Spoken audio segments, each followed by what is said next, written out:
বৈষম্য বিরোধী ছাত্র আন্দোলনের অন্যতম সমন্বয়ক হাসনাত আব্দুল্লাহ দাবি করেছেন, রাজনীতিবিদরা হাত মেলাচ্ছে আর তাই বিপ্লবীদের ফাঁসির দড়ি এগিয়ে আসছে বলে আশঙ্কা করছেন তিনি। ফেসবুকে এক পোস্টে এমন বক্তব্য দেন হাসনাত। তিনি বলেন, রাজনীতিবিদরা হাত মেলাচ্ছে আর বিপ্লবীদের ফাঁসির দড়ি এগিয়ে আসছে। ওই পোস্টের বাইরে আর কিছু লেখেনি বা কোনো ঘটনার বিষয়ে ইঙ্গিত দেননি। তবে পোস্টের কমেন্ট বক্সে রাজনৈতিক দলগুলোর কর্মকাণ্ড এবং অন্তর্বর্তী সরকারের পদক্ষেপ নিয়ে সন্দেহ এবং হতাশা প্রকাশ করে অনেকে মন্তব্য করেছেন। পোস্টের বিষয়ে জানতে চাইলে সময় সংবাদকে হাসনাত বলেন, রাজনৈতিক বন্দোবস্ত এবং ফ্যাসিবাদের বিরুদ্ধে শেখ হাসিনার পদত্যাগের এক দফা দাবি হয়েছিল, কিন্তু দেখা যাচ্ছে রাজনৈতিক দলগুলোর সংবিধান প্রীতি মুজিবের ছবি সরানোর কারণে তারা দেখছেন যে গত 16 বছর ধরে গণতন্ত্রের জন্য এই সংবিধানের বিরুদ্ধে আন্দোলন করা একটি দলের মাঝে এখন একটা প্রীতি দেখা যাচ্ছে। দেখেছেন, একটা বক্তব্য দেওয়া হয়েছে যে শেখ মুজিবের ছবি সরানো ঠিক হয়নি। মোস্তাকের সঙ্গেও তুলনা করা হচ্ছে যে মোস্তাক এই কাজ করেছিল। এই বিষয়গুলো দুঃখজনক। এছাড়া রাজনীতিবিদরা অগ্রজ এবং অনুজের মাঝে বিভাজন তৈরি করছে বলেও মনে করেন তিনি। বর্তমান সংবিধানের অধীনে অন্তর্বর্তীকালীন সরকারের কর্মকাণ্ড নিয়েও অসন্তোষ প্রকাশ করেন হাসনাত। বলেন, এই সংবিধানের বিরুদ্ধে তারা আন্দোলন করেছেন, অথচ এই সংবিধানের অধীনে রাষ্ট্রপতির কাছ থেকেই সরকার শপথ নিচ্ছে।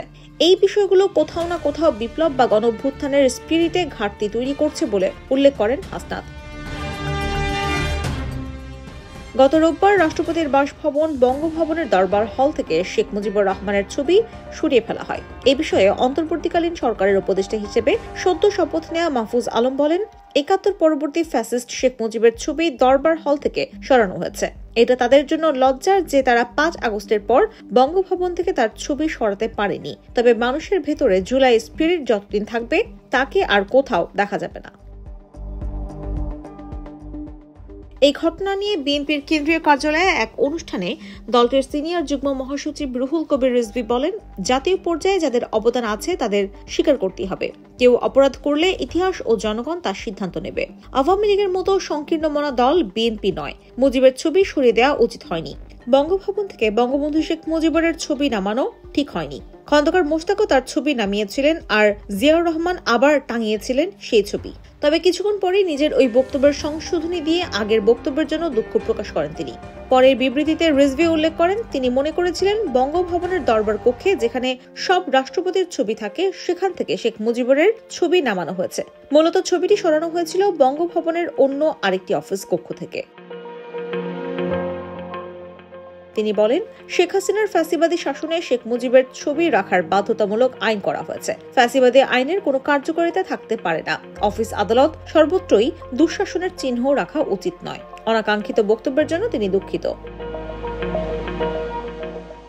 গত জুলাই আগস্টে বৈষম্য বিরোধী আন্দোলন চলাকালে ছাত্র জনতাকে নির্বিচারে হত্যার প্রতিবাদে ফেসবুক প্রোফাইল লাল করেছিলেন হাসনাত সহ অন্য সমন্বয়করা। এ সময় আন্দোলনের সমর্থন দেওয়া অসংখ্য মানুষ তাদের প্রোফাইল একইভাবে লাল করেছিলেন। সোমবারও রাজনীতিবিদদের নিয়ে ইঙ্গিতপূর্ণ একটি বিদেশি প্রবাদ পোস্ট করেন হাসনাত। এটি হলো, যুদ্ধ শুরু হলে রাজনীতিবিদেরা অস্ত্র দেয়, ধনীরা রুটি দেয় আর গরিবেরা তাদের ছেলেদের দেয়। যুদ্ধ শেষ হলে রাজনীতিবিদেরা হাত মেলায়, ধনীরা রুটির দাম বাড়ায়, কিন্তু গরিবেরা তাদের ছেলেদের কবর খোঁজে।